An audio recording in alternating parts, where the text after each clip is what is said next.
A lot of times when we're trying to change our eating habits, we struggle. And when that happens, sometimes we tend to beat ourselves up.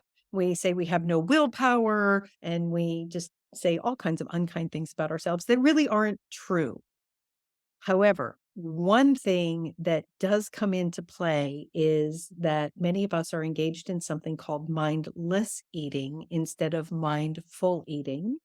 And part of the challenge with that is we haven't really learned how to connect what we're eating to how we're feeling and what's going on. And so today I am absolutely delighted to be talking with Hayley Mills, who is a manifestation teacher.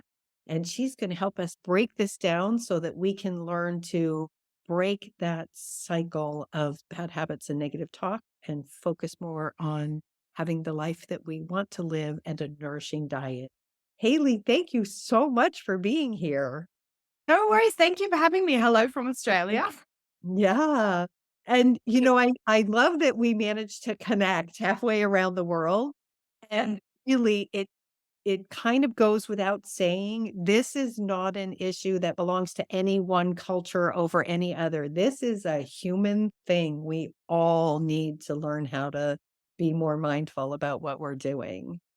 Absolutely. It's something that we do at least 3 times a day. Our meals that we need to be more conscious of what we're eating. And yeah, 100% it's across every person on the planet. And, one of the things that I find so interesting is we learn so many things when we go to school, but one of the things that we don't learn is how to really intuitively understand our bodies. We don't learn how to break down our food and our feelings and what our triggers are. Can you talk a little bit about that kind of hidden self-sabotage that comes along with the mindlessness? Yeah, absolutely. So I find that a lot of people are engaging in, I guess, self-sabotaging practices. So like overeating or not thinking about what they're eating because they're not really aware of why they're doing it. So there's a lot of times we get caught up in life. So we've got to pick up the kids, we've got to take them to school and do all of the things. And so we sort of tend to leave food behind because it's just something that we have to do, right? But then we come to a point where we really need to look at our health and we go, okay, well, why am I eating these sorts of foods?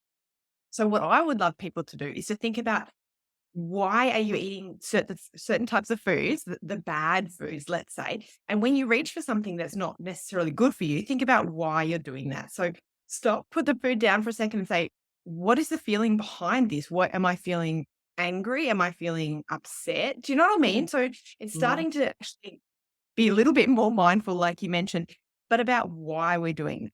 Because underneath everything is a feeling that we're trying to maybe swallow in this case or push down. And that if we don't address that, we're going to keep going on with these practices, this self-sabotage. Does that make sense? Oh, no, it absolutely does make sense. I can see how it's easy to get overwhelmed if you're feeling sad or frustrated or upset and you're just like munch, munch, munch. So here's a question. Does that apply to what we classify as happy emotions too? Like we're just so giddy or delighted that we're not paying attention and we overeat or overconsume things that maybe are not nourishing for us? I think so. I think so. But for me, when we're happier, we are probably more in touch with our body because our body is sort of sitting at a better vibration, let's say. Okay. So we're feeling a bit healthier. So we're a little bit more aware of our intuition. So when we're eating those bad foods, it's not making us feel good. So when we don't have the energy to go, oh, okay, I'm going to go for a walk today or I'm going to take the kids to the park, we're just like, oh, I just feel bleh. Okay. We're squashing down our intuition because it says, don't eat that. We're not going to feel good. Let's go and do something else instead. That's what you're feeling when you're good. But when you're not feeling good, you're like, I don't really care what my intuition is saying. I just need that quick hit to feel better. So then we eat something that's not great for us. And when we're feeling happy, we can do the same thing. But I feel like we're in a slightly better position to make better choices around food. But we definitely still, I mean, look at around alcohol. When we're happy, we have more alcohol. And that's when we need to be more mindful, I think. And that's actually a really good point that perhaps we need to learn that mindfulness and that check-in, that intuitive check-in all the time, but to be Mm-hmm. more aware of it when we're feeling what are classified as negative emotions, because those are the ones that tend to drag us down maybe, and we're looking for some kind of a boost. And unfortunately, food producers know that there are certain things that get our brain cells going, but don't necessarily nourish our body.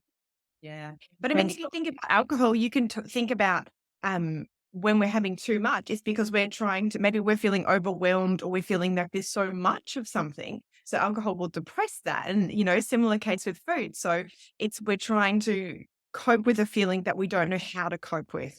So mm, we use food as a way of managing and coping with life instead of going, I'm right up here now. I need to be on my level playing field, let's say.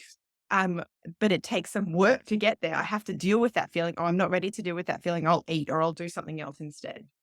that makes a lot of sense. And I think that's something that is challenging again because it's not really taught to us. We're not taught how to check in with our bodies.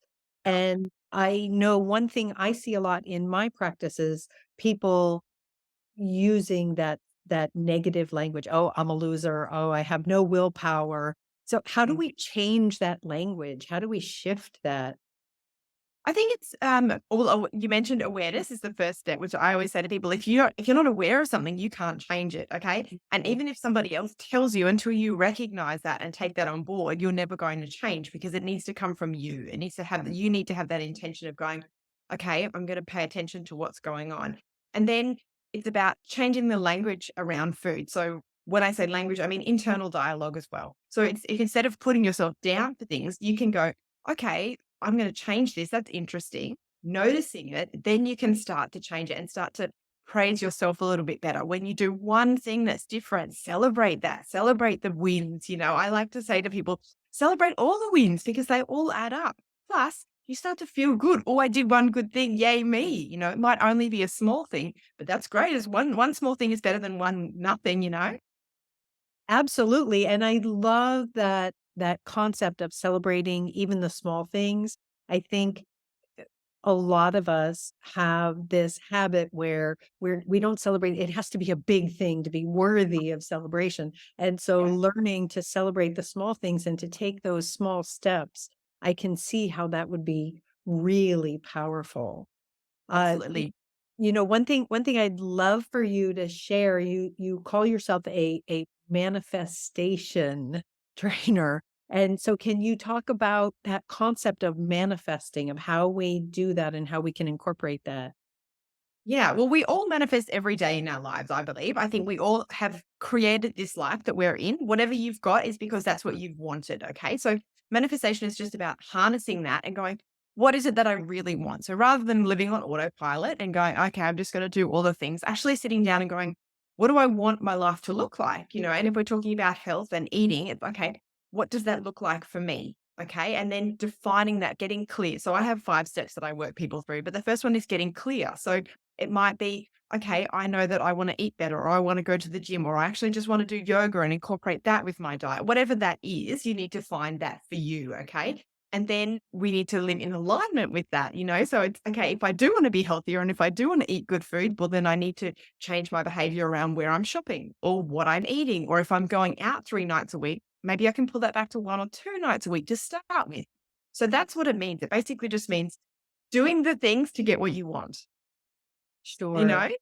So it's really about changing those behaviors and the limiting beliefs. So we mentioned before about the self-sabotage and the mindful practices. I work a lot with people around that. Like, why are you eating that chocolate cake 3 times a day? What is it that you feel when you are reaching for that piece of cake? Mm. You know what I mean? So it's about going, I'm feeling angry or sad or overwhelmed or unsatisfied or whatever it is. And then I'm like, okay, cool. Let's talk about that. Why are you feeling unsatisfied? And then working through that so that limiting belief is gone. So you're not necessarily going to reach that cake again. And so what I'm hearing is correct, it's also not about grand gestures or big leaps, but rather sustained and continual Yeah. attention to the things that you're trying to change. Yeah, so there's a lot of talk about something called a quantum leap, and a quantum leap is just a big leap, right? So this big change. But if you think about it, quantum leap is actually tiny, tiny, tiny, tiny, tiny, tiny, tiny sustainable steps along the way that maybe nobody is seeing. And then they're like, oh, wow, you're an overnight success, or wow, you do this and you're so great. That must have just happened. actually, no, it didn't. I made changes and made all of these small sustainable steps over a period of time. It could be short, it could be long, depends on how brave you are with your changes. Yeah. That's when change happens, you know? So if you're super brave and go, I'm gonna cut out all junk food starting today, great. Your changes will start tomorrow. But if you're like, okay, I'm gonna do one thing, great, amazing, let's do that. Because you're still gonna achieve the same results just over a different period of time. That's really wonderful, and I just love how your message is really so clear. It's about Yeah. learning to tap into what's going on internally and Yeah. then approaching things one step at a time. That's really Exactly. fabulous. Yeah. And look, intuition is a big part of it as well. Like, what am I feeling at this moment? What does my body need? You know, do I need to rest or do I need to go and exercise or do I need to change my diet? Because for me, if I eat certain foods, I feel sluggish and bleh, and I know intuitively that I need to go and have a salad or something else. And it's about listening to that, just listening to our body, you know. And again, with the changes, it can just be an awareness of, whenever I eat this, I don't feel great. I know my intuition is telling me I'm not ready to do that change today, but maybe I can do that tomorrow. Yeah, and I also think it's really wonderful how, for example, I work with clients around nutrition and we talk about finding bio-individual solutions. There's no one size fits all diet. It Yeah. sounds like for manifestation, there is really no one size fits all. There's some basic tools, but That's it's personalized and customized to what you do. very individual, yeah. Yep, Yeah. yep, And and some yep, no, go ahead. No, I could talk about this for ages, so I was just gonna say, so often we also get caught up in the manifestation world of manifesting other people's dreams, you know, like, people in your world might be like, "I'm gonna cut out all the bad food, and I'm gonna go totally organic, and I'm gonna cook everything." Is that what you really want, or is that what other people around you are doing and you think you should do?